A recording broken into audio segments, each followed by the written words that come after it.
स्थानिक स्वराज्य संस्थांच्या निवडणुकीच्या पार्श्वभूमीवर राजकीय पक्षांच्या बैठक सत्रांना आजपासून सुरुवात। भाजपची अमरावतीत तर काँग्रेस आणि मनसेची मुंबईत आढावा बैठक।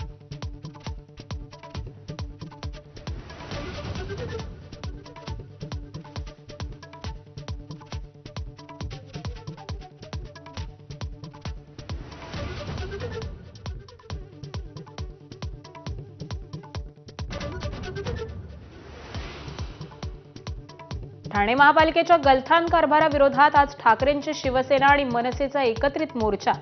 गडकरी रंगायतन ते ठाणे महानगरपालिका दरम्यान दुपारी 3 वाजता मोर्चा।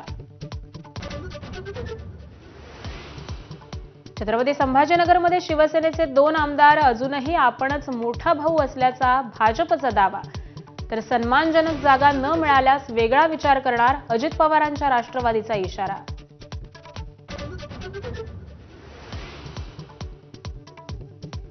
उपमुख्यमंत्री एकनाथ शिंदेंच्या उपस्थितीत आज सह्याद्री अतिथीगृहावर सर्व एसटी संघटनांची बैठक। एसटी कर्मचाऱ्यांच्या मागण्यांवरती तोडगा निघण्याची शक्यता।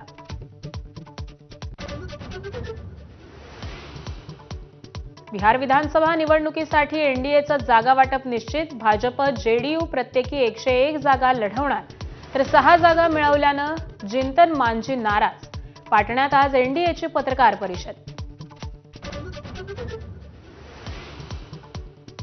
आनंदाचा आणि मांगल्याचा दिवाळीचा सण अवघ्या 4 दिवसांवर येऊन ठेपल्यानं बाजारपेठा ग्राहकांनी फुलल्या।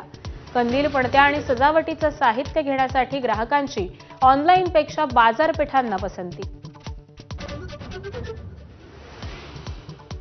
महिला विश्वचषकात 330 धावा करूनही भारतीय संघाचा पराभव।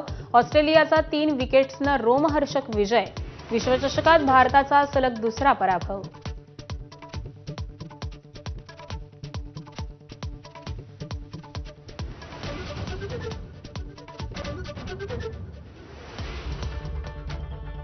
आणि हेडलाईन्स नंतर बातम्यांचा वेगवान पद्धतीने आढावा घेऊयात महाराष्ट्र लाईव्ह मध्ये।